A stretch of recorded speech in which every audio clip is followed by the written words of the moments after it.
चला तर महाशिवरात्री स्पेशल आज आपण रताळ्याचं स्वीट बनवूया। त्यासाठी मी 3 रताळी मोठी स्वच्छ धुवून आणि त्याचे असे गोल गोल काप करून घेतलेत। ह्यात काजू, बदाम आणि पिस्ता त्याचे बारीक तुकडे करून घेतलेत।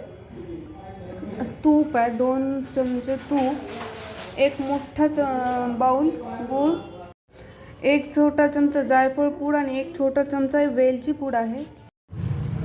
त्यासाठी मी पॅन मध्ये 1 स्पून तूप घालते आणि त्यात आपण हे ड्राय फ्रूट्सचे तुकडे केले ते भाजून घेऊया। ड्राय फ्रूट्स आपले भाजून झाले, ते आता साईडला काढून घेऊया।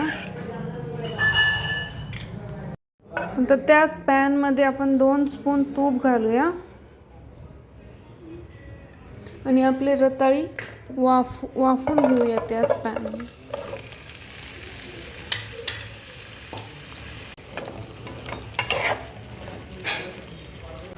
आता वर झाकण ठेवून त्यात पाणी घालून वाफून घेऊया रताळी आपले छान। आपली रताळी हे बघा छान मऊ झालेत, तुम्ही बघू शकता। त्यात आता आपण गूळ घालूया। 1 मोठी वाटी गूळ घेतलेला आहे मी। पूर्ण गूळ आपला विरघळला आहे बघा छान।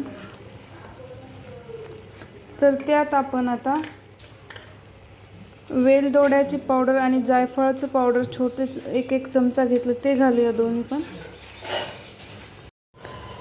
आता त्यावर आपण ड्राय फ्रूट्स घालूया।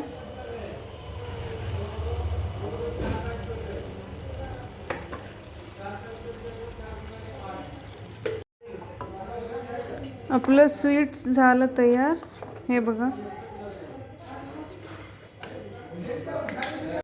ही रेसिपी खायला खूप छान लागते आणि करायला पण सोपी आहे आणि हेल्दी आहे। तुम्ही नक्की ट्राय करा आणि रेसिपी आवडली तर लाईक, शेअर, कमेंट करा। Bye bye. चला तर आज आपण बनवूया नमकीन रताळा। त्यासाठी मी हे पाव किलो रताळे घेतलेत, त्याचे असे काप करून घेतलेत गोल गोल। तेल, जिरं आणि 1 चमचा लाल तिखट, अर्धा चमचा जिरे पावडर, अर्धा चमचा आमचूर पावडर आणि 1 चमचा मीठ। आता हे सगळं आपण मिक्स करून घेऊया।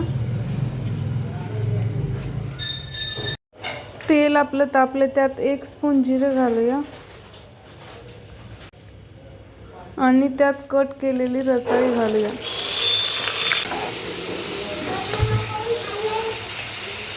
वर 1 प्लेट ठेवून त्यात पाणी घालून रताळी छान वाफून घेऊया। आता मी ह्याच्यावरचं झाकण काढलंय। आता झाकण काढून थोडा वेळ वाफून घ्यायचे असेच।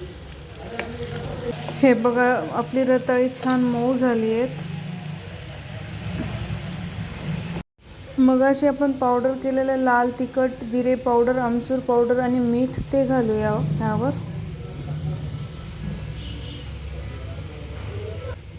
मिक्स करून घेऊ। हे बघा सगळीकडे छान मिक्स केलेत मसाला आणि लगेच गॅस बंद करायचा आणि आपलं नमकीन रताळे झाले तयार। रेसिपी आवडली असेल तर चॅनलला सबस्क्राईब करा, लाईक करा, शेअर करा, कमेंट करा। Bye bye.